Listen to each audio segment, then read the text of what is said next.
Several hundred young people, mainly students at Tehran University, have taken over the embassy. The Iranians imprisoned them in a building somewhere on these grounds.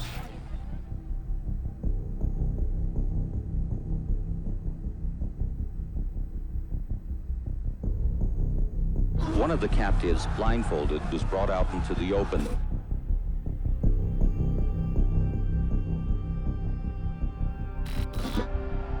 He was turned to face reporters and cameramen and several hundred Iranian demonstrators outside the embassy's gates. "Yankee, go home," they cried.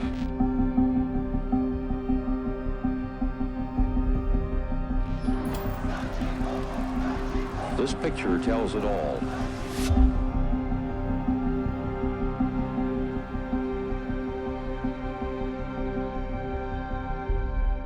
U.S. citizens are under arrest after crossing the border into Iran from Iraq. The U.S. Department of State has asked Swiss diplomats to look into reports on Iranian TV that they have in fact arrested 3 Americans. They've been detained for illegal entry into Iran from Iraq's Kurdistan region. The American authorities are being extremely careful with what they're saying about what clearly happened at the border. The 3 were in regular contact with their friend until 1:30 p.m. on Friday. That is when the last phone call was made, saying we are surrounded by the Iranian military.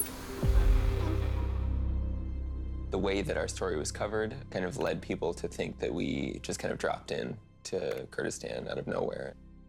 That's not what happened. We were living in Syria. During our year in Damascus in Syria, I was teaching Iraqi refugees. Some of them very recently fled from Iraq and sought refuge in Syria. I met Sarah. We were sharing a car ride across the country after Hurricane Katrina to help people rebuild their homes. Sarah was working on a lot of stuff in Latin America. She was working with the femicides and Juarez, bringing the mothers of the women who've disappeared to San Francisco to give talks about the situation and try to find a resolution to it. I had spent years in the Middle East, first learning Arabic and then working as a journalist. I was reporting in Iraq, in Palestine, in Yemen, countries around Syria. What Shane did, I think, was really unique and fearless. He went to Iraq and he did sort of 2 reporting legs. One was he was embedded with a U.S. military unit that was training Iraqi soldiers. These were the sort of soldiers that were supposed to take over from the U.S. coalition authority. And then he went into Baghdad unembedded and was with families, victims of people who had been killed, assaulted, wounded by these special forces the U.S. was training to take over security in the regions. Shane and I met because we were in the same community of activists. We're against war and occupation, and we saw each other at protests and political events. When we met, we instantly had an affinity that was really obvious to both of us. I had just come back from Chiapas, where I was doing solidarity work with the Zapatistas as an international peace observer. I remember thinking just what an amazing person he was. We sort of instantly became best friends. We just did everything together. And when we fell in love, from that point on, our lives were forever melded together. We really had like a big life in Syria. We had a strong community, a lot of really good friends. And in that time, Josh came to visit us. I got this fellowship to teach on this undergraduate study abroad program, but it's not like a study abroad that goes to one place, it goes to several places. So I went to Switzerland, India, China, and South Africa. I had been in communication with Shane and Sarah about visiting them in the Middle East before kind of heading back to the States. Part of my interest in going to the Middle East is like interest in history, political, but also personal history. My father's an Arab, was born in the Arab world, but was estranged from it, and I was curious about it. Sarah had some time off work. She had kind of a work schedule. She had a week off, vacation. So we wanted to take a trip somewhere. And Sean came to visit us, our other friend. We heard that Iraqi Kurdistan was a really beautiful, lush area, which it was. The Kurdish regional government of northern Iraq, they have information about tours and waterfalls and rivers. If somebody just types in the other Iraq, they'll see there's all this information out there about what a great destination it is. They emphasize that no American has ever been killed or kidnapped in northern Iraq in recent decades. So we decided on Iraq. We went in through Turkey on the north. We spent a few days kind of seeing some sites. We went to some citadels, went to some museums. We went to this Kurdish museum that was sort of acknowledging the atrocity of Saddam's bombing of the Kurds there. The museum was actually a prison. We walked through this dark, terrifying place. They had recreated scenes of torture. I remember walking into this really small cell with just a little window, and I said, I couldn't make it in here for 2 hours. How could anyone live in a cell like this? That was 2 days before we went hiking. We all spent the first night in Sulaymaniyah together. That was the night of July 29th. We convened and had breakfast, and Sean had already heard about this place, Ahmed Awa. Everyone we talked to, taxi drivers, restaurant proprietors, people in the street, all recommended the same place. They all told us a small village named Ahmed Awa. We had a map that we had bought in Sulaymaniyah, and Ahmed Awa wasn't on the map. And so we asked again, is this, it's not on the map? And they were like, yeah, don't worry about it. There's really no problem with this place. This is Kurdistan. It's not like the rest of Iraq, and sounded good, Seemed safe. So Sarah, Josh, and I went, and Sean stayed behind. Wasn't feeling very well. They took a taxi the evening of July 30th. We heard it was very common for people to spend the night at Ahmed Awa, when the plan was that Sean would meet us the next day at noon at the waterfall. There were hundreds of people camping out, Kurdish families. It was kind of like festive atmosphere. We found a place to camp under a tree, and we spent the night there.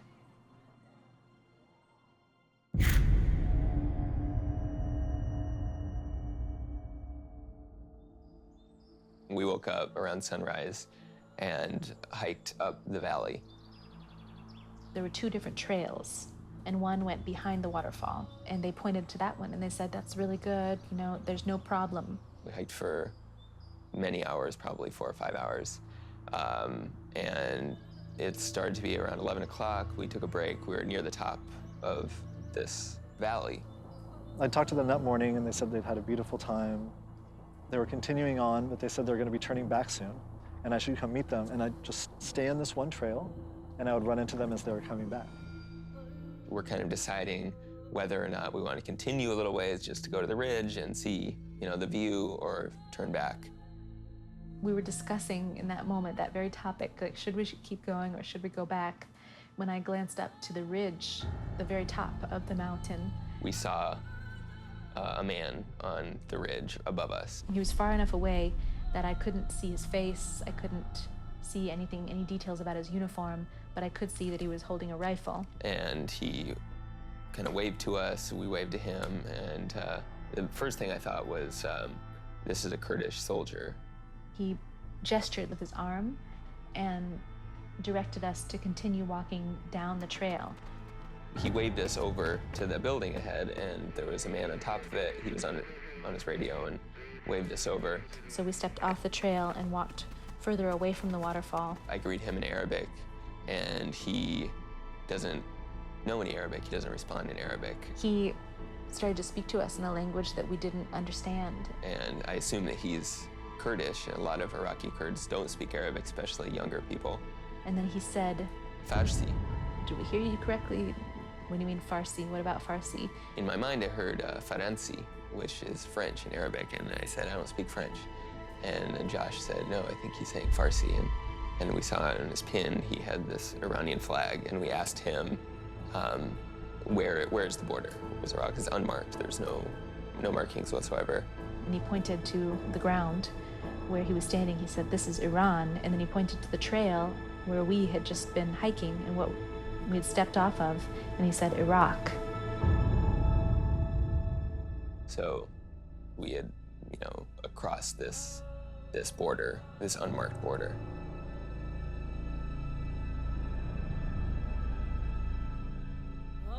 I got a second call that morning from Shane saying that they'd been arrested by Iranian officials. I made a brief call to a friend in the US and told him very quickly what happened. But before he could give me the phone number for the embassy, the line dropped. I jumped out of the bus, I jumped into a taxi and went back into Sulaymaniyah. We came to a small shack full of soldiers. The next hour or so was this confusion of trying to communicate with them and trying to understand, like, are we detained? Are we free to go? There was another point at which we stood up and tried to leave, and they stopped us again.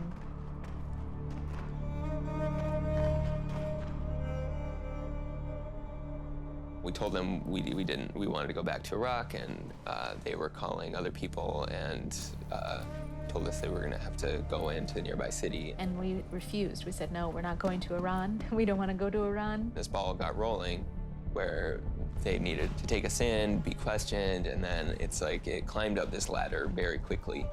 We locked arms and sat down and refused to move, and they had to physically tear us apart and physically lift us up and force us into their Jeep.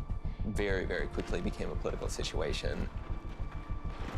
I went to the gates of the police station. They sort of passed me along until about the third person I talked to. He was just taking notes as I'm speaking, and I was saying, 3 Americans arrested by Iranian forces, and I see his eyebrows shoot up, and I think, okay, finally, somebody's understood how serious this is.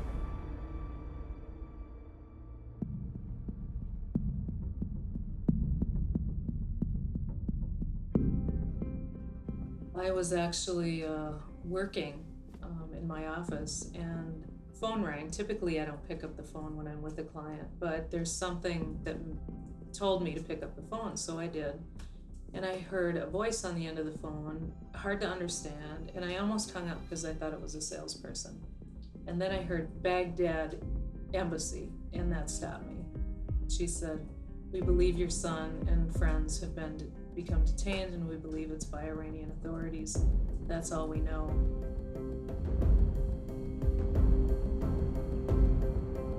On July 31st, I got the phone call from U.S. Embassy in Baghdad saying that Josh is detained. I called my husband, who was in disbelief, as we all were, and then I called Alex in Sweden. And Alex had 2 more weeks just to stay in Sweden before he came home. And he said, "Mom, I'm not staying my 2 more weeks." He was really, really upset.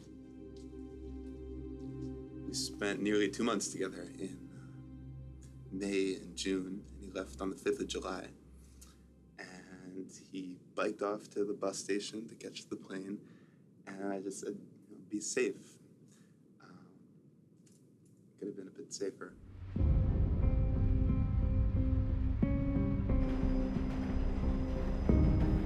It was like the worst news of your life, the very worst news you can imagine of your life. And then it became, news, and then it was like that whole thing started happening. We asked our Swiss partners who represent our interests in Iran to please pursue our inquiries to determine the status of the 3 missing Americans. Nothing has been seen on the streets of Tehran like this since the revolution, right back in 1979. Thousands of young opposition protesters spilled out onto the streets in a spontaneous outburst of anger against what they said was a rigged election. The Green Movement protests in 2009 completely took the Iranian regime by surprise. They had spent 3 decades perfecting this autocratic control system, and it created an enormous amount of paranoia in the regime.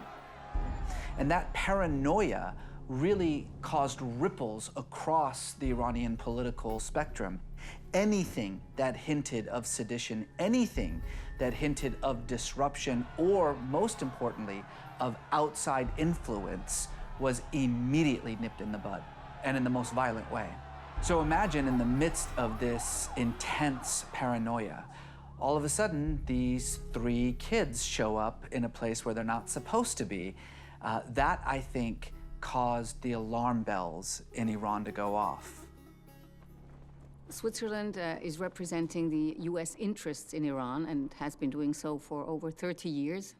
We are, in the absence of American consular staff and diplomatic staff, we are the ones who have to take care of Americans in trouble.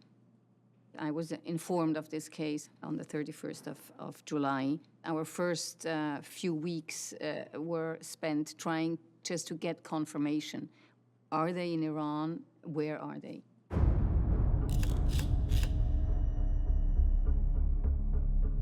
They didn't have a clue what to do with us. One spot to the next spot to the next spot.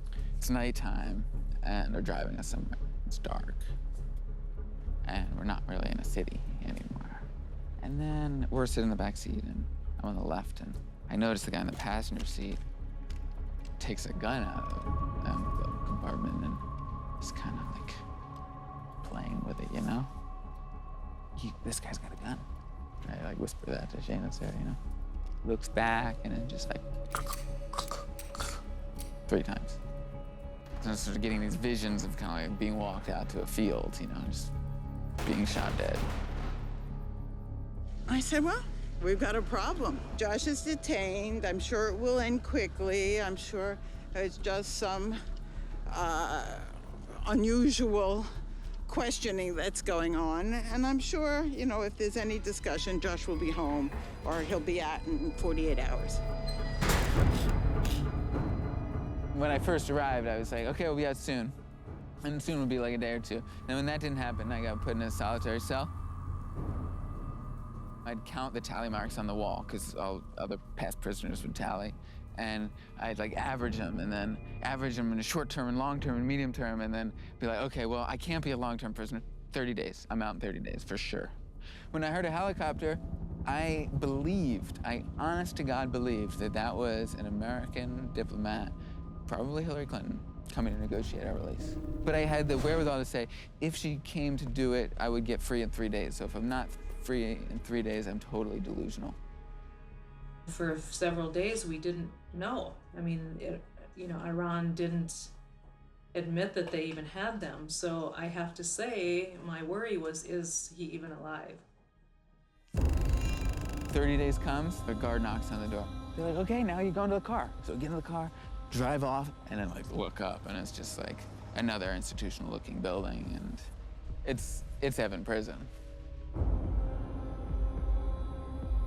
We knew they were in Evan Prison, but you know, that's one of the worst places in the world to be. I had horrible nightmares about what was going on there. I had terrible images of what Evin Prison is like, because that is what it's like. I didn't have to make anything up. Iran is seriously considering putting these students, former students, on trial. If they were convicted under Iranian law, that crime is punishable by death. Now, this comes as the United States and Iran are deadlocked over negotiations over Iran's nuclear program. Secretary of State Hillary Clinton just announced calling for the release. From the beginning of the campaign, I decided that revealing my background, being born in Iraq and raised in Israel, of course I was in the Israeli army, I decided that these facts should not be public, and I tried in every event, even when the media came to my home, not to be there. It can hurt the campaign, and I will not take a chance to hurt my son. My friends that are very attuned to Israeli news, they said, well, if Shane got out and Josh has an affiliation with Israel, that would be a very tough struggle to get him out. Now, we are in the time when Iran and Israel are at the worst relationship. And even though Josh has only American citizenship, they can use his Jewishness to get back to Israel or to the United States, and that's even more worrisome.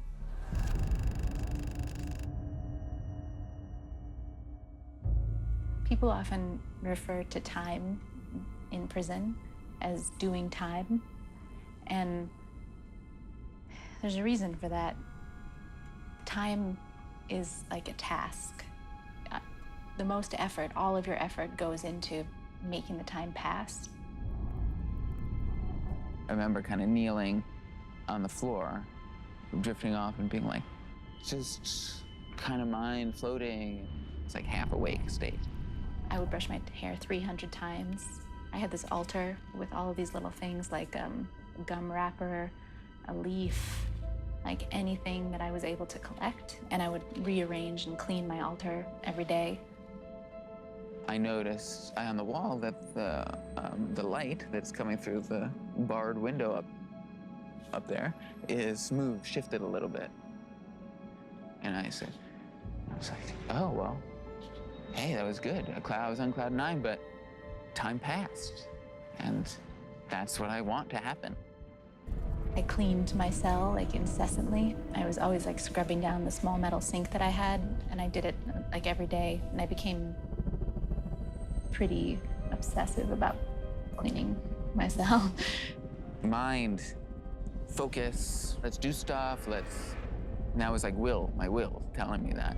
And then my will was also saying like, time's passing. If it can pass in this dreamy state, that's good. I'm less here. I wouldn't let myself do the things that I really loved, like reading, until a certain time. And I'd force myself to wait until 6:30, and then I had 45 minutes of reading. So everything was like regimented and parsoned out because everything was so scarce.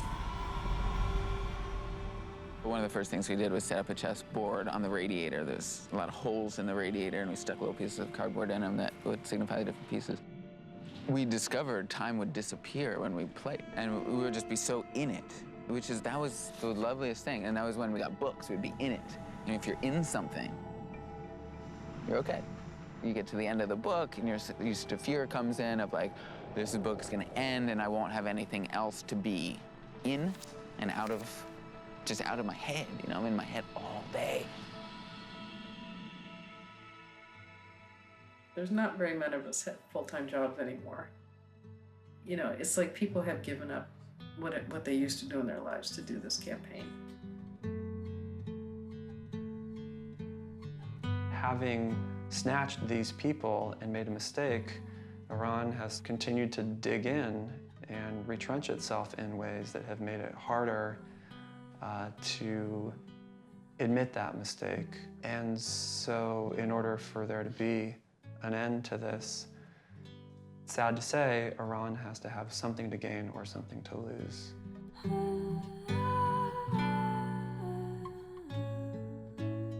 We had these protests. A friend of mine asked a frame store to make, it was over 25 black frames, and we used this, and we had over 100 people in Manhattan on 3rd Avenue at the Iranian mission holding these. I was writing every day for like 10 months to Josh and Sarah in different envelopes, and it was 98 cents a letter to go to Iran. And so at different vigils, we had people just putting in dollar bills. These are the Bobcat raffles for Shane's dad. You know, we have a lot of financial issues we have to deal with, like the lawyer and stuff like that. Bobcat raffles, that's what I do for a living. I had to try to build something for Shane, Josh, and Sarah. Probably got about 60 hours in it. I hired my niece to go grab flyers and drive and passes them around all the way down to South Dakota. And I put my heart into it because I thought of the kids, and it was hard to do. A lot of tears in there.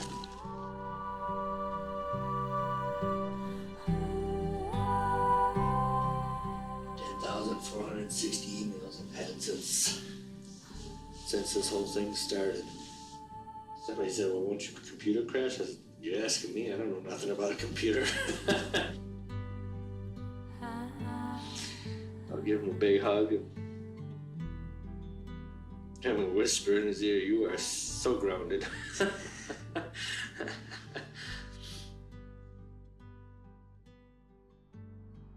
We would see each other in the open air room for an hour a day. And I remember that when the hour would be over and we'd put our blindfolds on and we'd get taken back to our cells, the three of us would walk together. We would reach Sarah's hall. She would have to wait at the end of the hall for a guard to come and take her to her cell. I just have this like burned into my memory, these images of looking back at Sarah, seeing her standing there blindfolded, often with tears running down her cheeks. And I'm leaving her there. She's gonna go into her cell alone. She doesn't have anybody. And there was nothing I could do about it.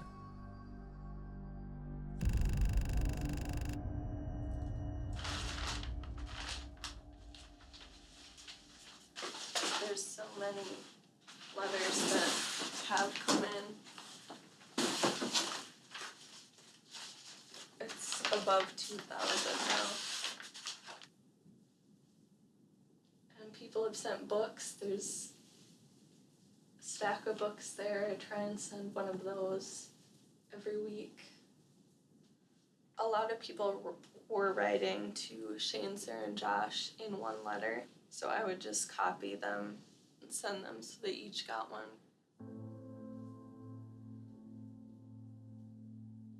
If they keep coming, I'm gonna keep sending them, whether they get them or not, because I want them to see how many people care.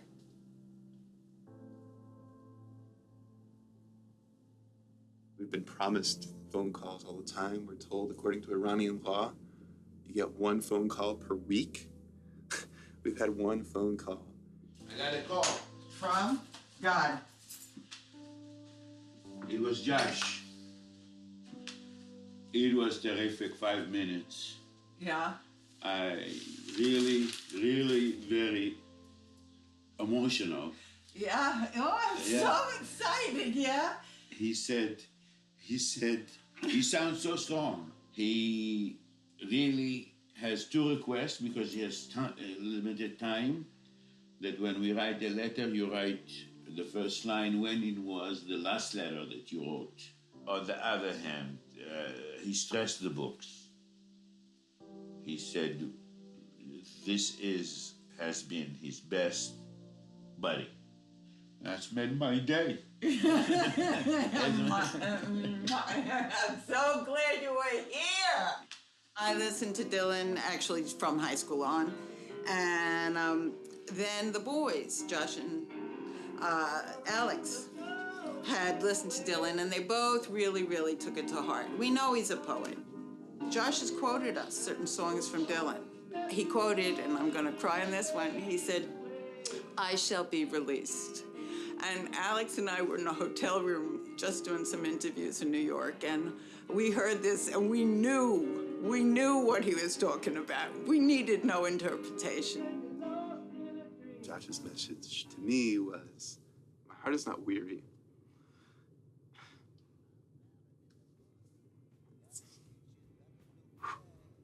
It's alive and it's free.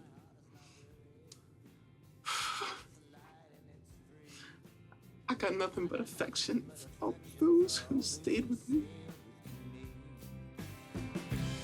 Everybody moving, if they ain't already there. Everybody got to move somewhere. Stick with me, baby. Stick with me anyhow. The revolution of 1905 was suppressed by outsiders. The revolution of 1953 was suppressed by outsiders. One thing that the revolutionaries learned in 1979 is that the way to keep outsiders at bay is to take hostages. And indeed, part of why the embassy was taken in 1979 was precisely to keep the United States from entering and replacing the Shah back on his throne.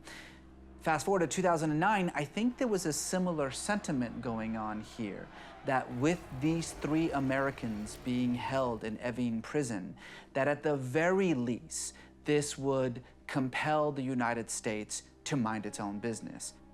These three are hostages. They're not there because they broke any laws, because they did anything wrong. They're hostages. They were taken for whatever reason by the people on the border, The first thing that's going to occur to people in Tehran, well, we've got a crisis on our hands here. What'll they pay us to turn these people back? And the reality was, the answer to that question was nothing. It's more costly to somebody to let them go than it is just to put it off day after day, and that's what's been going on. It has been 200 days since 3 American hikers were detained in Iran. Are you as optimistic today as you were then, Nora? Oh, absolutely not. And it's been 200 days. Today is 200 days. Right. We don't really know how these kids are doing now. We're really quite fearful about how they are. To mark the day of their arrest, their mothers protested outside the United Nations headquarters in New York. Mohammad Javad Larijani, head of Iran's Human Rights Council, told journalists in Geneva he had recommended that the 3 be allowed to receive family visits. On January 6th, we applied for visas to go to Iran, and we understood it might take a month to get the visas to travel to Iran. We did not get the visas till May 12th. They've been waiting for this day for nearly a year. The mothers of 3 detained American hikers began the long journey to Tehran on Tuesday to secure their children's release. Their decision to let the mothers be the main carriers of the messages was certainly very good, because mothers are the most legitimate persons in the world to care for their children. It was a very special event, I have to say. It took a long time to prepare. And when they finally came, they came completely wrapped up in black.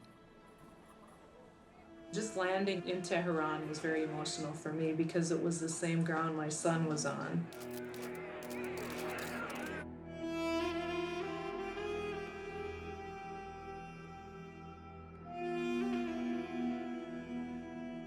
The kids did not know they were coming to the Estigar Hotel to see their mothers. The moment that the door opened, that I saw Shane, I looked at him and we embraced and he started talking. I thought, this is still Shane. Shane's still Shane.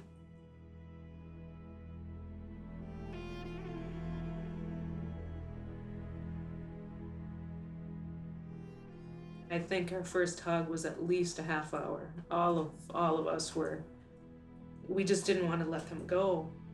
We had a total of 10 hours with them all together. So we had 6 hours one day and 4 hours the next. I was in a hurry to tell him everything. I was also wanted to hear everything Shane needed to tell us. Mostly they wanted news. They wanted information. They wanted to know what was going on. That first day I saw him was probably the best day of my life. The next day was the worst day of my life. As the time was getting later in the afternoon and we knew we were going to have to leave, we're getting sick to our stomachs. So each mother is getting like, your stomach starts churning. It's irrational. It's crazy. You're sitting there with your daughter and you're saying to yourself, this is my daughter. I have the right to take my daughter home. I'm thinking to myself, I gotta get her out of here. Maybe if I run down the hall with her, I can run down the staircase and they won't notice or some crazy stuff. All we can do is ask the Iranian government, please, please, please, listen to us. We love our children so much. We want them out so badly. The kids went on one elevator, we went on another. They were departing from another exit. Seeing them be put on the elevator, that last moment, we stayed there. All 3 of us mothers stayed there till the doors completely closed. You're really in a state of disbelief that you're leaving your son in Iran, halfway across the globe. No idea when you're going to see or talk to him again. I had hope till the very last minute the wheels left the ground that maybe at the airport even they were going to be there. When the wheels left the ground, I knew Shane was not coming home with me.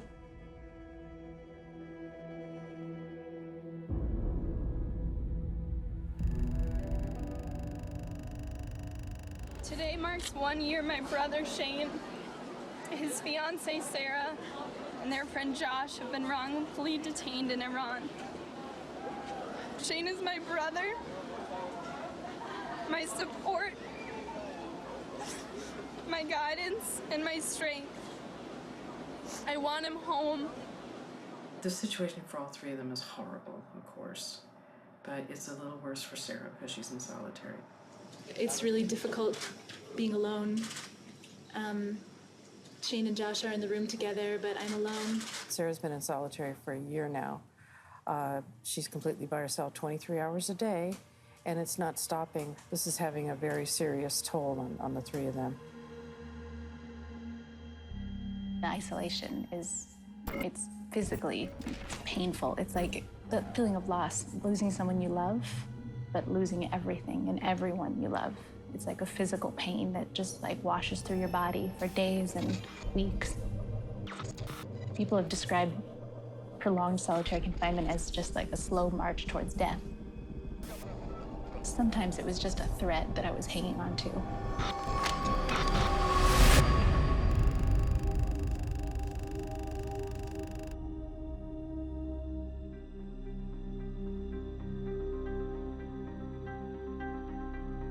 For Sarah Shourd, another agonizing day of waiting. Her potential release announced on Thursday, canceled on Friday. Shourd and her two colleagues have been in for 14 months. They still haven't been charged. And it looks like all of this boils down to this internal struggle that's going on between President Ahmadinejad and the other political opponents.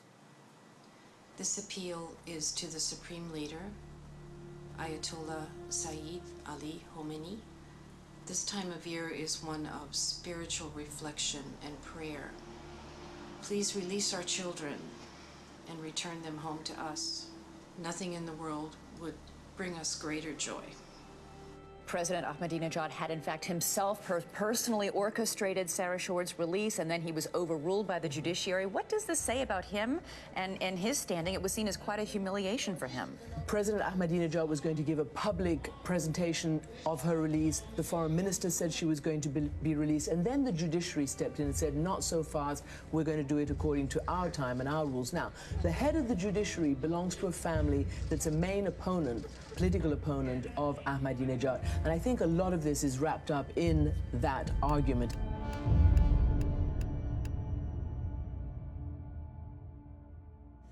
You know, Ahmadinejad is heading to the United States next week for these UN meetings. We talked a little bit at the beginning about the hiker release being used as a political pawn. Iran's on-again, off-again release of American hiker Sarah Shourd is on again. On Sunday, Iran's judiciary said that she can be released on $500,000 bail after being held for more than a year. After several false starts and doubts up to the very last minute, she finally has her freedom.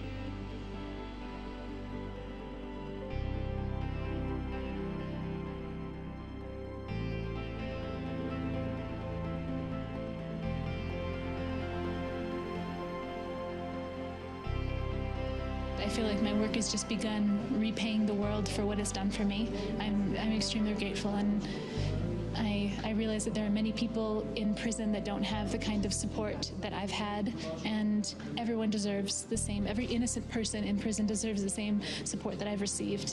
What do you think happens to the other two hikers? Are they going to be released soon? We reach the Fattals at home in Philadelphia. We profoundly share in the joy of the Shourd family, and we want nothing more than to have that for our families as well. Tonight, Tehran's prosecutor offered little hope for the other two, saying they will now be tried for spying. Shourd is very aware they can also harm her two friends, who now appear headed for a court run by Iran's feared Revolutionary Guards. U.S. officials say, however, Diane, that Shourd will not be returning to Iran for any trial. I want to begin by again expressing my sincere thanks to the government and religious leaders of Iran for my compassionate release from detention. Shane and Josh do not deserve to be in prison one day longer than I was. This is not the time to celebrate. My disappointment at not sharing this with Shane and Josh was crushing, and I stand before you today only 1/3 free.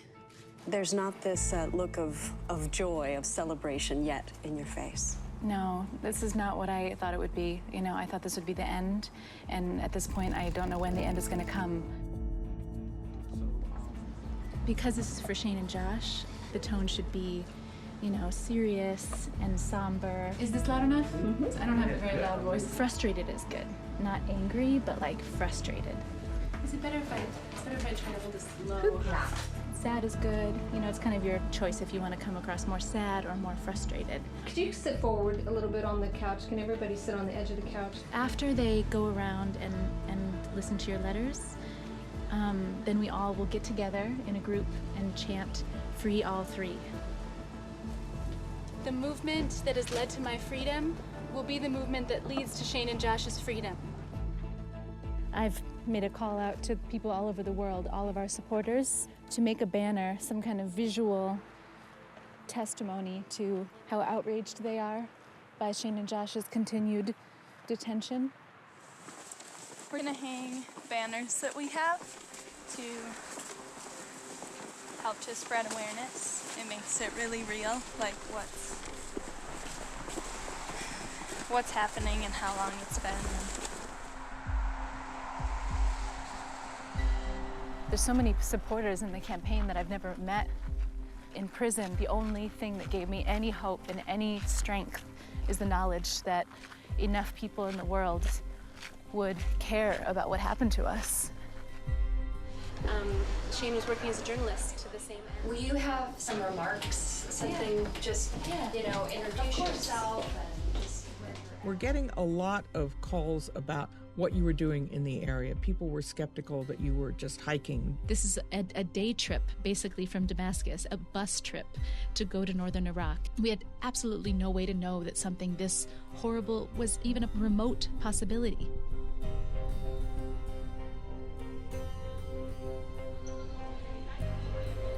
The second that I got off the plane into New York, Alex was there. He's just an incredibly important source of information, and he really helped me catch up to speed with the campaign. It's a grassroots operation. We're working together as three families, and really just kind of molding into one family at this point.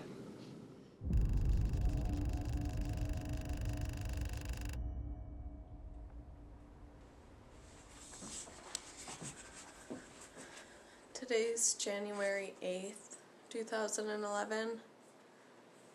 Today I'm taking down the Christmas tree. I've been putting it off for as long as I can because I don't want to have to say goodbye to the holidays without Shane being here. His presents are the only ones left under the tree, and they're gonna have to be put up with the rest of his presents from previous Christmas and previous birthdays. At least 3 people are dead after a day of anti-government protests in Egypt. Tense new beginnings for Tunisia. Its Arab neighbors nervous of how revolutionary feelings could spread. Just being here is a tremendous act of bravery because the government has promised to crack down on these protests. A recent chain of uprisings in several Arab countries, dubbed the Arab Awakening by analysts, has taken many by surprise.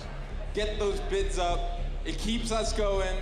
It keeps our campaign going, and it's going to bring Shane and Josh home. We have to make sure that no one connects Shane and Josh to the Arab uprising. So if Shane and Josh are associated with that, it would be dangerous for them. The Iranian government is able to detain people illegally, execute people.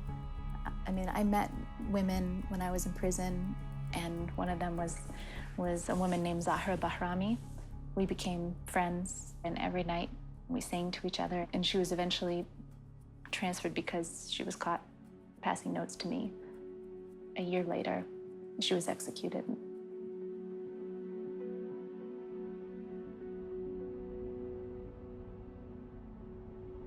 How many fundraisers can we have? How many letters can we write?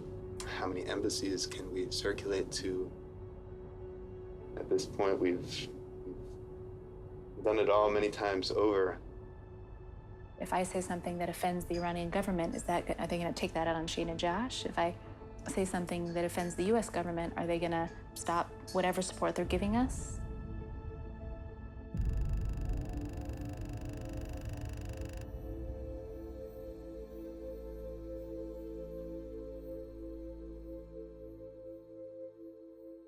Over in Iran this morning, this is an incredibly high-stakes day for a pair of young Americans. These two young men were hiking along the Iran-Iraq border when they were arrested and accused of being American spies. They go on trial today, and it could lead to a lifetime in prison, or it could lead to their freedom. Today's session was held behind closed doors in Tehran's Revolutionary Court. Even the Swiss ambassador, America's only diplomatic representative in Iran, was thrown out. نامبردگان پس از ورود به بغداد در سفارت آمریکا با یکی از پرسنل سازمان اطلاعاتی آمریکا موسوم به سیا ملاقات سپس برای انجام مأموریتی و تهیه گزارشی از مناطق مرزی جمهوری اسلامی ایران عازم شمال عراق می‌شوند. The stakes are immensely high. I mean, not only are those serious charges in Iran, which potentially carry a death sentence, but we've come to understand that the judge assigned is a very conservative judge, you know, what you might call a hanging judge here. I guess you might call him literally a hanging judge there, because my understanding is he actually has sentenced a number of people recently to execution. He's the judge who just handed down a 19-year sentence to a Canadian Iranian blogger. Shane and Josh actually got to spend some time, 6 hours, in the same room with their lawyer. His name is Masoud Shafi. He's so brave, and he believes so much in what he's doing. He believes so much in standing up for innocent people. The one thing that he's been promised all along was that he'd be able to meet with them. He's never met with them alone. He never had any time to prepare his case with them. He was promised that he would get 2 hours alone with them, and even that was taken away. So there's been absolutely no due process. Shafi has gotten very close to our family. I feel that. He has a personal interest in this, and I think he's working above and beyond what a normal lawyer would for us because he feels personally connected. I worry about his safety, and I think about Shane and Josh, and I know they wouldn't want any harm to come to him or his family due to this situation. Do I want Shafi there for us? Absolutely, but I don't want him to risk his life or his freedom for us. And that's a real concern. I came to the Middle East about 1 week before I was arrested in Iran, and I was an educator in Oakland in 2005. I moved to Oregon. I was an educator in the environment. I had studied Arabic in the past and was working as a journalist focusing on American wrongdoings in the Middle East, investigating my government's actions in Iraq. And of all, the 6 hours of testimony, they chose this 5 minutes of Shane talking about how his work is critical of the U.S. government. I don't know how you can charge someone of espionage, of working with the U.S. government, and also parade in front of the world the fact that they're very critical of the U.S.'s foreign policy in the Middle East. Seems like the trial was like 3 to 6 hours, and Shane and Josh were able to write their testimonies out, but they're only allowed to speak to say that they don't accept the charges and that they're not guilty. We haven't heard anything back directly from the lawyer yet, but he said he was allowed to present his defense, and they used me as an excuse for not having the trial be finished today, but they would have come up with any excuse. They said there's going to be one more court session in the next coming weeks. These 3 American suspects who have been captured, who were captured last year, certainly they were captured because the Iranian forces were vigilant. Iran has been surrounded by American and NATO forces in Iraq, Afghanistan, and the Persian Gulf. We have this kind of terrorist activities going on around our borders. That border region during the Bush administration was indeed used by American agents to transfer arms and intelligence and other information to a Kurdish rebel group based in Iran. The United States was arming and supporting them as a means of destabilizing the Iranian government. Because that border region had been used by U.S. agents in relatively recent history, the Iranian authorities seemed to believe they had some plausible grounds for claiming that the hikers were part of this American effort to destabilize their country.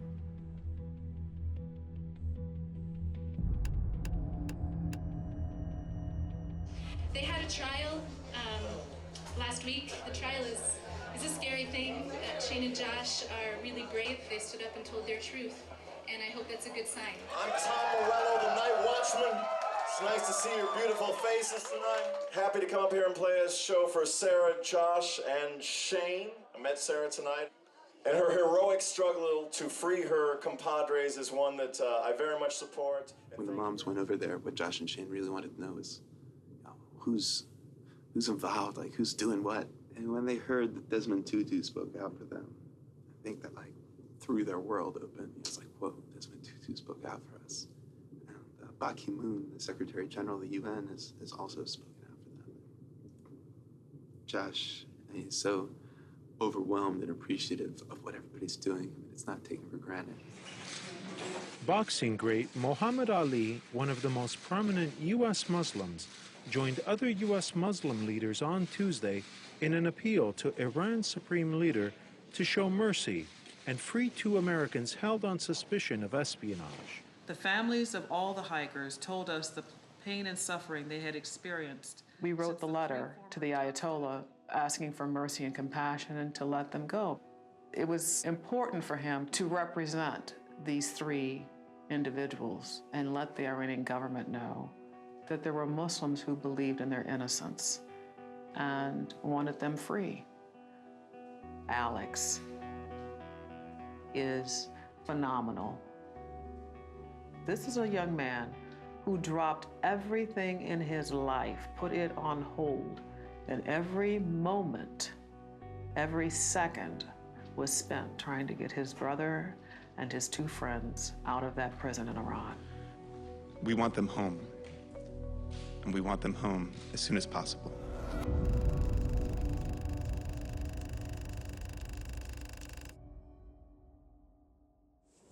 Today is Shane and Josh's second trial. It starts at 11:30 tonight.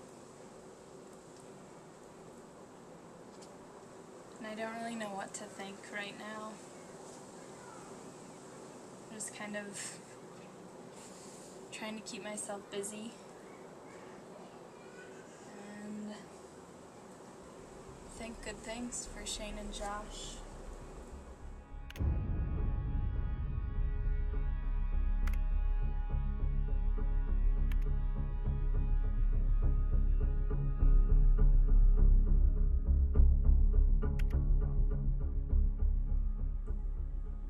Shane and Josh's trial was supposed to be last night, and they didn't bring them from the prison. And I'm worried about Shane.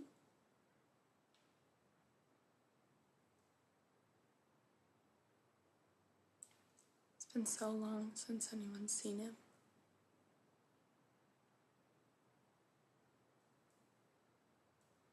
I'm wondering if they're on a hunger strike. I'm wondering how they're being treated.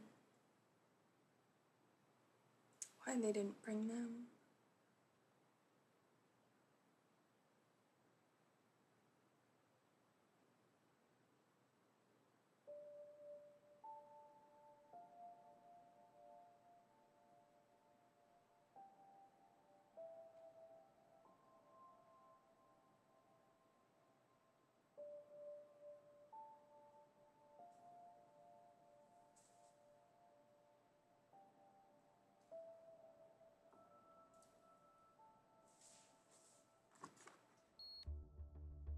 One of these guards that was notorious for beating people. He's kind of like charging down at us. You start grabbing him and he just like goes berserk. And at that point he just starts pushing me. I don't know what they're gonna do to him. Like, I know this guy beats people. And then the guard comes back upstairs that had taken Josh away. And he grabs me and throws me on the ground. And I just yell, "Where's Josh?" The guard rushes back and has his fists up and tell him, "Hit me." He throws me, he just shoves me back against the wall and cracked my head against the back of the wall. At that point, I'm ready for him to start beating me. At that moment, another guard stopped him, pulled him out of the cell and left. There was this man who was being beaten, and this guy was in really bad shape. He was destroyed. When he walked, he would kind of groan. He didn't sound human, honestly. And when people would come to his door, he would just scream in terror. I don't know what had been done to this man. At some point, a bunch of guards went to his cell, and they had cuffs. I don't know what they were doing, but Josh and I started pounding on the door, and the guards came, and we said to them, "What is this, Guantanamo?" Because in their minds, that was like the worst that could possibly be. It's Guantanamo, and how dare we compare their prison to Guantanamo, where dozens of people are being held without trial, many have been tortured. But it worked. It stopped.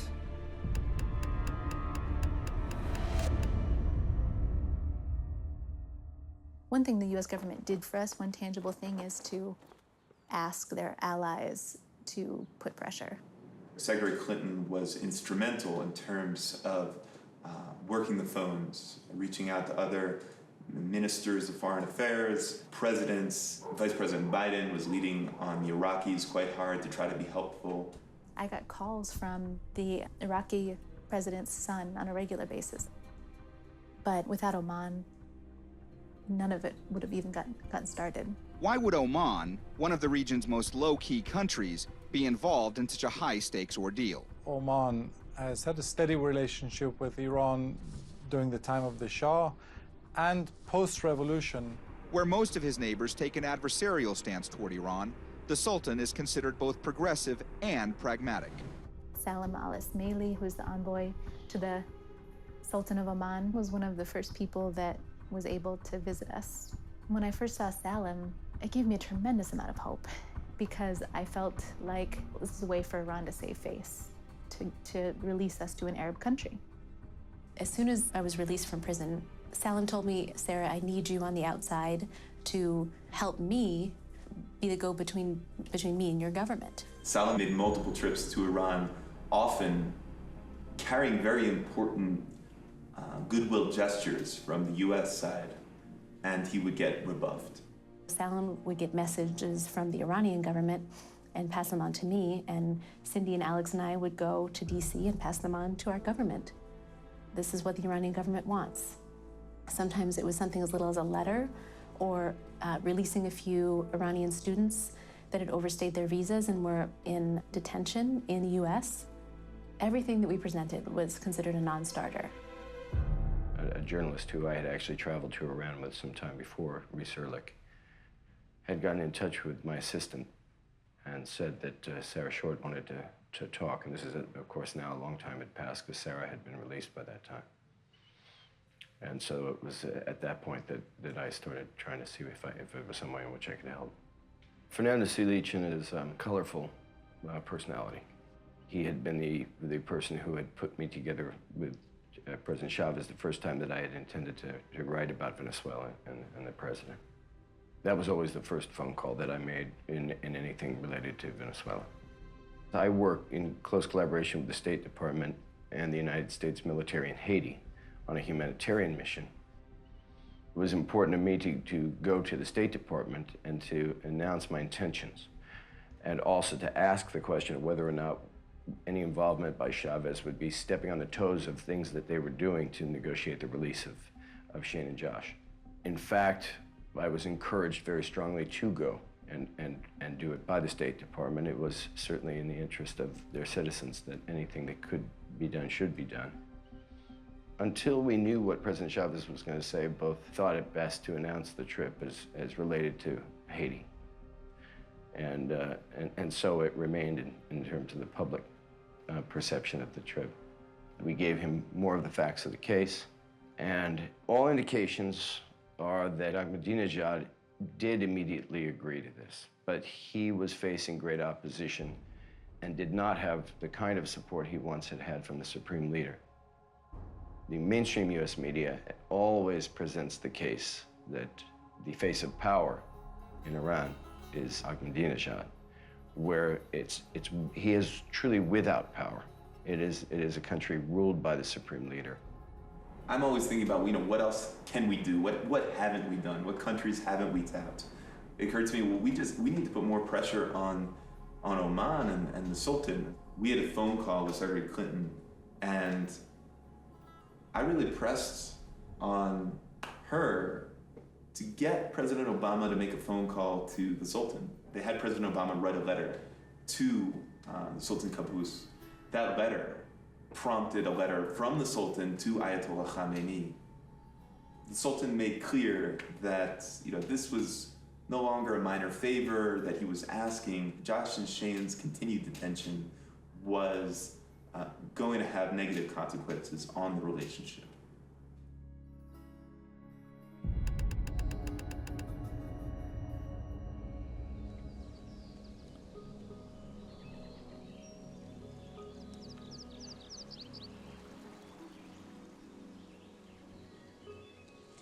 Here we are at Approvate Show Education Center, and this was the place that Josh taught for many, many years, and the place that he was centering himself out of when he was in Cottage Grove. This is the place that he worked, and he developed really close relationships with the land here and the local community and people here, and he loved this place. He loved this place. Josh first came here as an intern in our Sustainable Living Skills program, which eventually led to us hiring him as the coordinator of that program. He's very critical of all the terrible things and injustices in the world. His intentions are purely to go out and to help people, and it's just totally backwards that this great injustice has happened to him.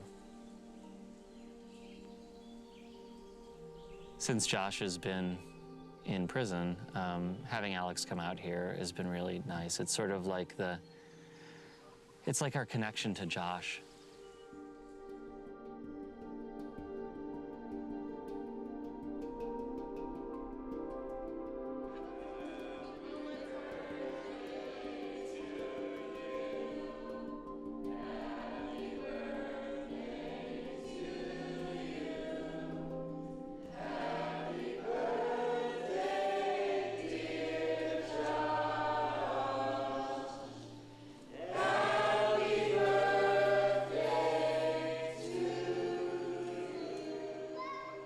Got Shane's birthday coming up here on Wednesday. That one's gonna be a tough one. How long were you planning on speaking for? Well, we can cut it as short as it needs to be. I've felt more distance from my daughters, and I know they've felt that too. We've talked about this. This is probably the most painful thing for me.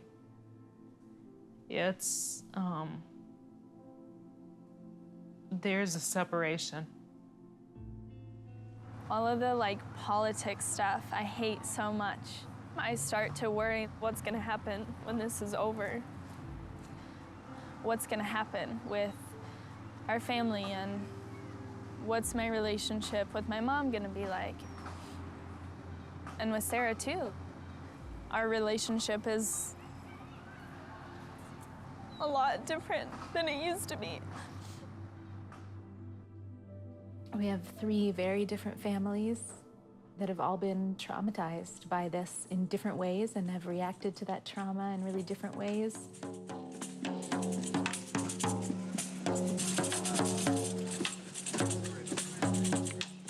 We have some folks here who don't get to have their family and friends with them. Their family and friends are halfway across the world. We just want to ask you guys that you tell everyone you know about Shane and Josh, and that they're still in prison, and write to politicians, have events, just really spread the word, because a lot of people don't realize they're still there almost 2 years later.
it was just me and there was no one else in the world that I cared about or cared about me, I never could have gotten through. So I think it really teaches you that you are the people that you love.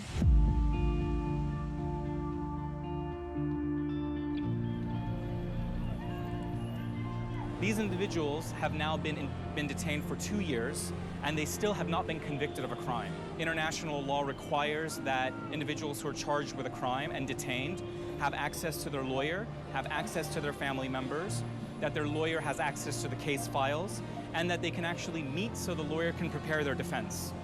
And none of these things have happened. We heard in June, I think it was the third week in June, that Josh and Shane would be brought to trial on a very propitious day of July 31st, the second anniversary of when they were detained. The mistreatment that Shane and Josh and also Sarah received while they were in detention is unfortunately very regular and the order of the day when it comes to prisoners in Iran. Especially prisoners who are charged often with political crimes. I know what it's like to lose my freedom. And I know what it's like to have two people that I love stuck inside prison. And honestly, some days I don't know what's worse. Yeah, my friend gonna bring this up for you guys. Okay. Saved messages. Saved message. Sarah, to me, I love you so much, and I just want you to know that I'm good, I'm healthy, I'm strong mentally, emotionally. I sound emotional now because it's amazing to hear your voice. I love you so much, Sarah. You're incredible. And by getting your letters and everything I hear about what you're doing fills me with love.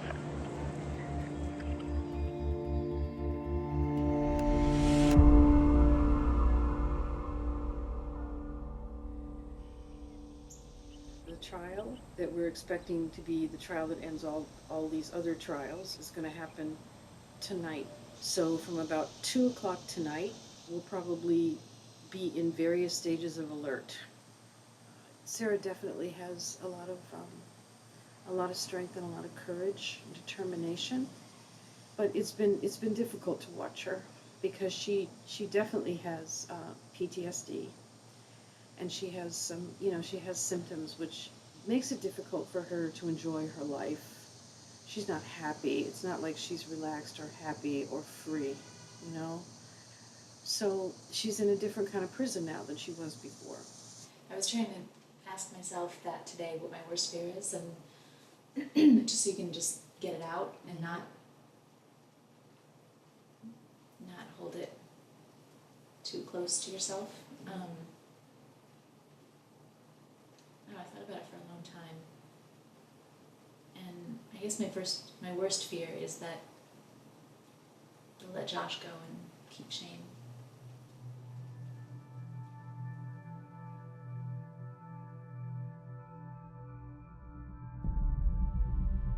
Iranian state news is reporting a verdict in their trial on charges of spying has been reached. But do we know what it is yet? The verdict is guilty, but the sentence is about 2 years, which is the same time that they are served behind bars right now.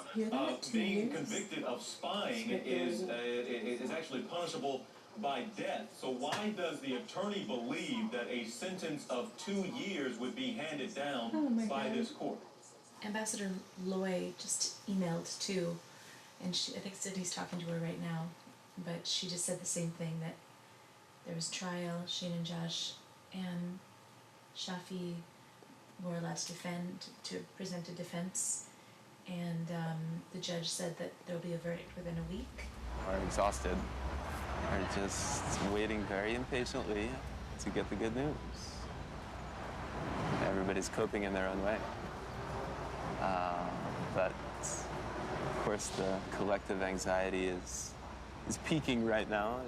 Whether they'll declare Shane and Josh free men, I'm a bit skeptical, but we'll see. I'd love to be surprised.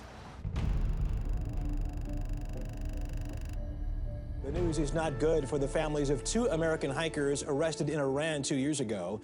Despite appeals from the U.S. government, Iranian state TV says the 2 have been sentenced to 8 years in prison on charges that include espionage. The 8-year sentence, if confirmed, would set back hopes raised recently by Iran's foreign minister, who hinted the hikers' trial, which ended 3 weeks ago, could lead to their release.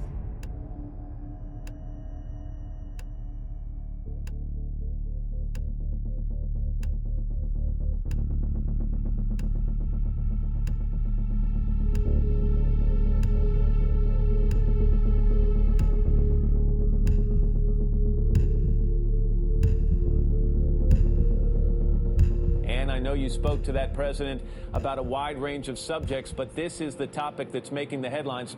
The president, in about a 45-minute interview, basically told us in response to a question that he personally has organized the release of the 2 remaining American hikers, talking about Josh Fattal and Shane Bauer. He said that it's going to happen, in his words, in a couple of days. He said as a humanitarian gesture. I think these 2 persons will be freed in a couple of days. In a couple of days? Yes, in a couple of days. Inshallah, they will be freed.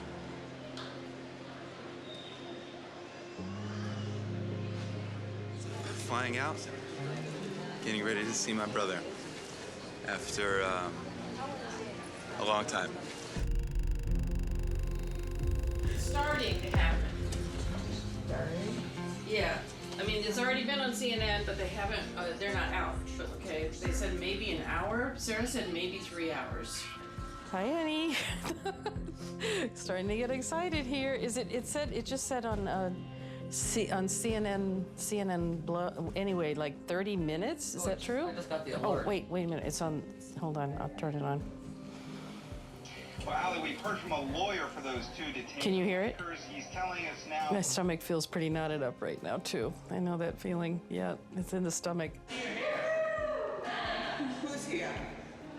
Just count to 2 hours. Are you serious?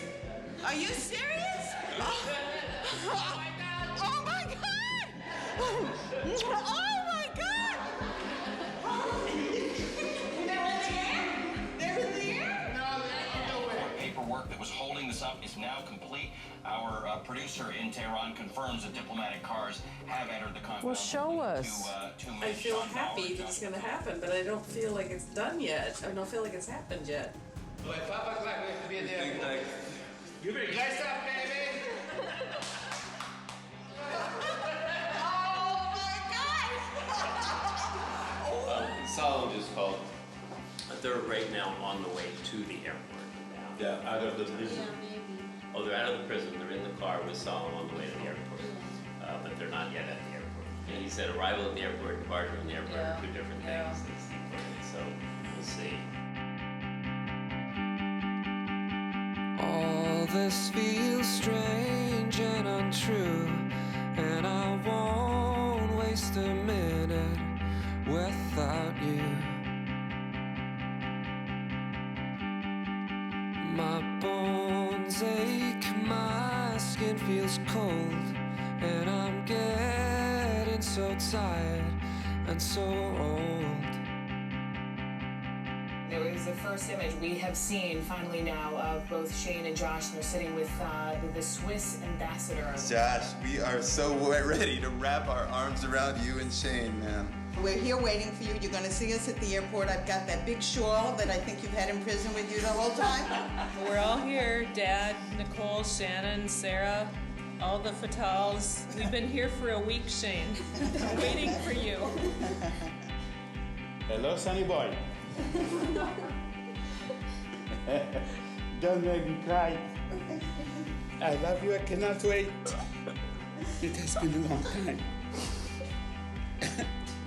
They are wheels up. They are on their way to Oman, where their families are known to be anxiously awaiting what is sure to be a very emotional reunion.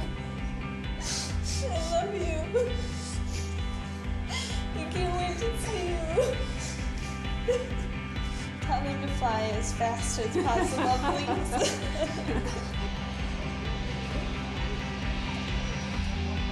Tell me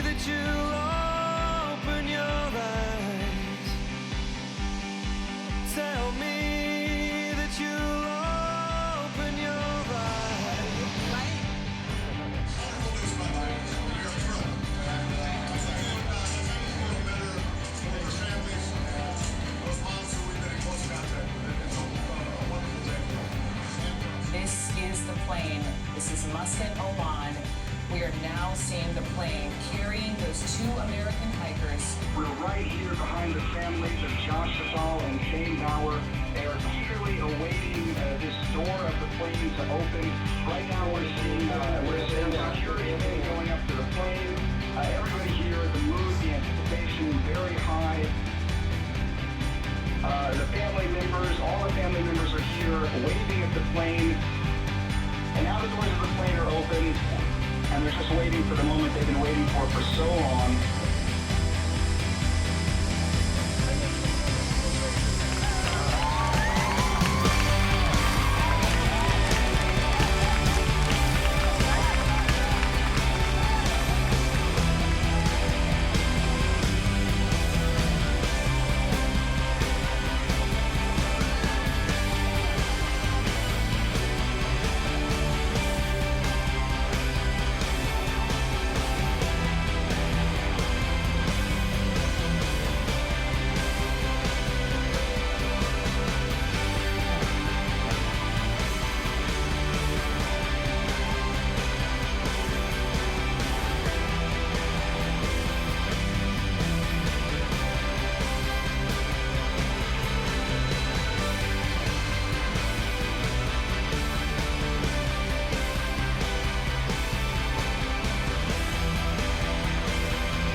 This feels strange and untrue, and I won't waste a minute without you.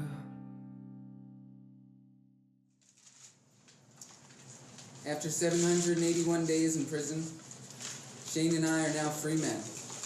In prison, every time we complained about our conditions, the guards would immediately remind us of comparable conditions at Guantanamo Bay.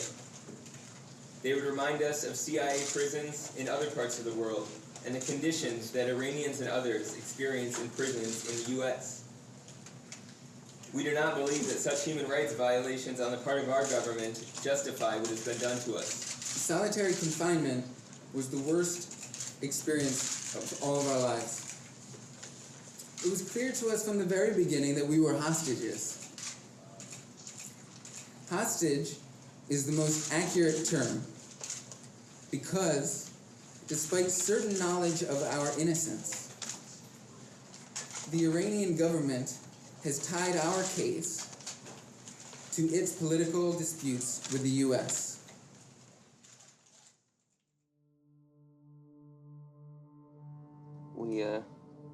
We just gotten out the night before. We got into Oman when it was dark, and we swam in the sea, but then we were like up all night, and three of us went on the roof of the American ambassador's house. And Sarah had this bottle of champagne, and it was like, let's go up on the roof and celebrate. So we did, and the sun was coming up, and we like opened the champagne, and the sun was like actually rising. The sky was like so blue. I just remember like the blueness and the bigness of the sky and the clouds, and there's like these birds, flocks of birds really stand out in my mind. The first night in Oman was amazing.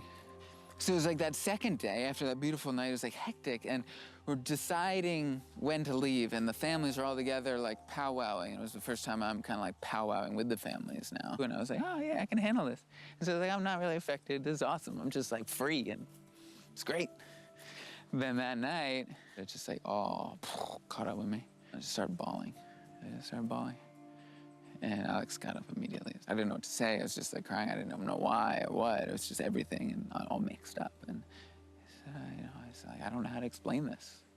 And he was like, you don't have to. And I said, well, Alex, I said, that was the exact thing I wanted to hear right now. I was like, I have tears running down my face. It's just.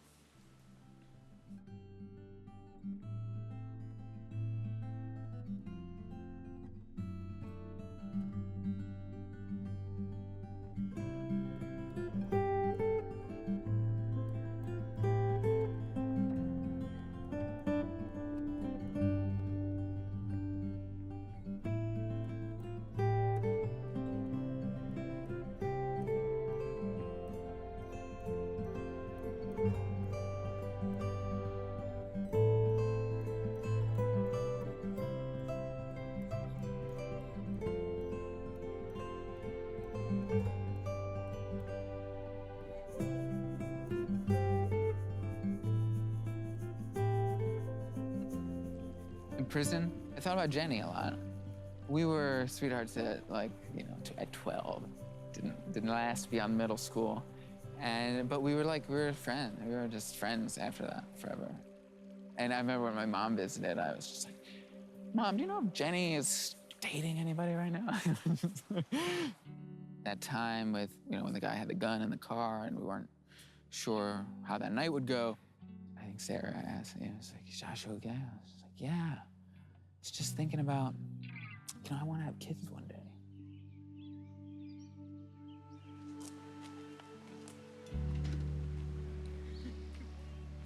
We're gonna do a home birth in Philadelphia. We've seen different practitioners, which is kind of nice because everyone has different ideas about how best to prepare for birth. Here we were, Jenny and I, having a child due in July. Today is a very, very special day as we are celebrating Joshua's first baby son and my first grandchild. I decided, when I was in solitary confinement, that I was going to propose to Sarah. I was preparing myself to be blindfolded eating lunch and get down on one knee and propose to Sarah in front of Josh and the investigators. I made this ring. I took some cloth off of a towel, this red string. He wove together a little ring? Yeah, I'm still wearing it. It's just red and white from string from his t-shirt. And this white string from my underwear. She's always said on TV that it was a shirt, but it was actually underwear. So I made this ring and then went out one day. I just took her hands and we were facing each other, sitting down, and asked her if she would marry me. And she got really nervous and gave me a little speech in response. And I said yes. And that's how it happened.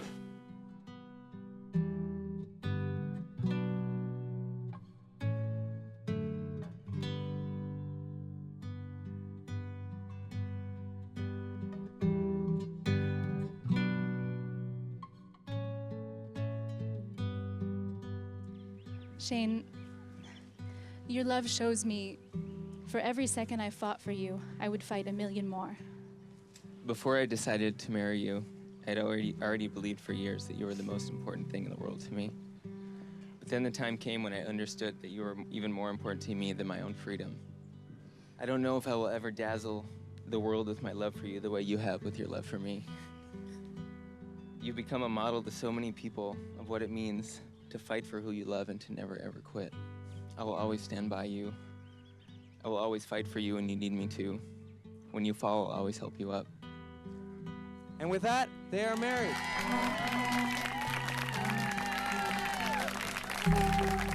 My wish for you is that you have faith that without the times of struggle, there cannot be the strengthening of the bond that bonds you heart to heart and soul to soul. Jane, I couldn't have picked a better partner for you.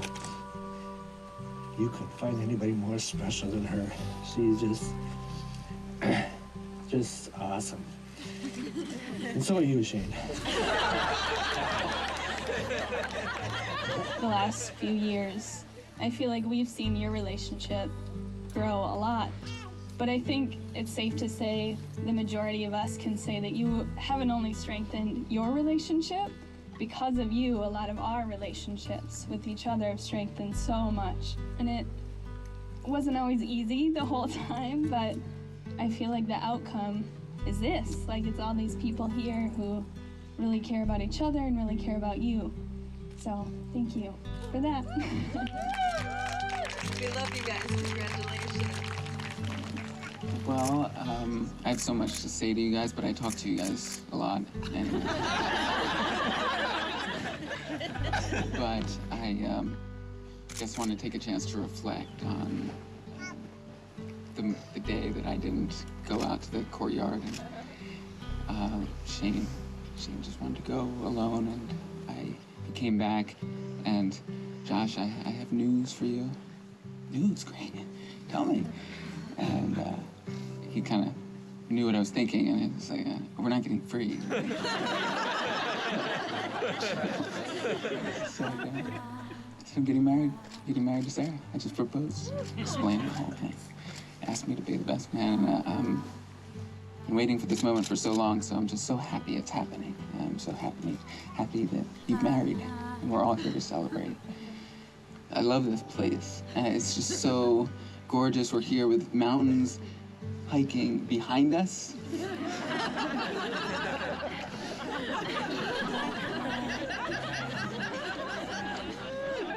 And the ocean is in front of us. Love you guys.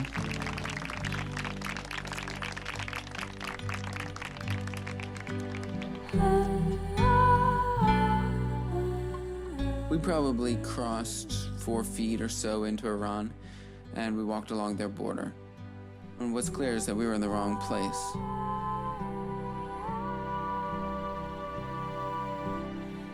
I remember complaining to a guard about my incarceration and my conditions. He looked at me, he gently patted me on the chest, and he said one word in Farsi, siyasi, political. And that just explained it all.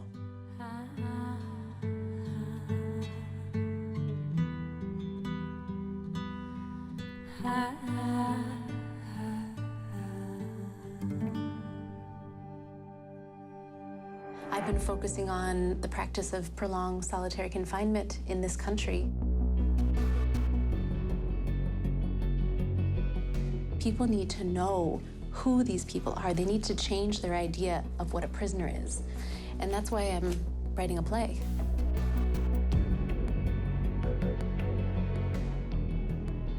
I think that that will change people's minds about our prison more than anything, is to actually change their idea of who a prisoner is.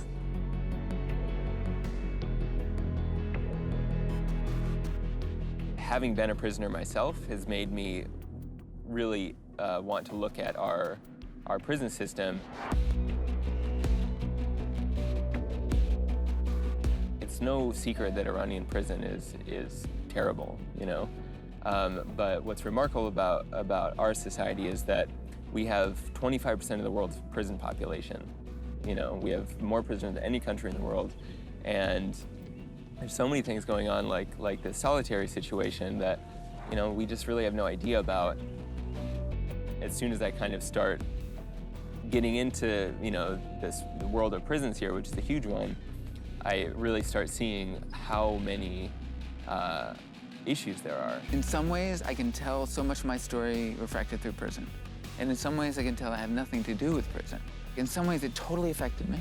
And in other ways, it hadn't at all. I am about to study history.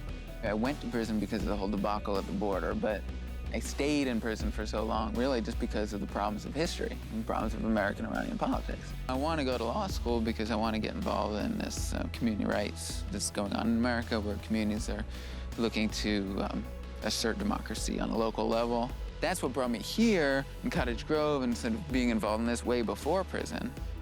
So that's me telling my story as like, okay, well, prison, you know, didn't really affect me. I would have been doing this anyway.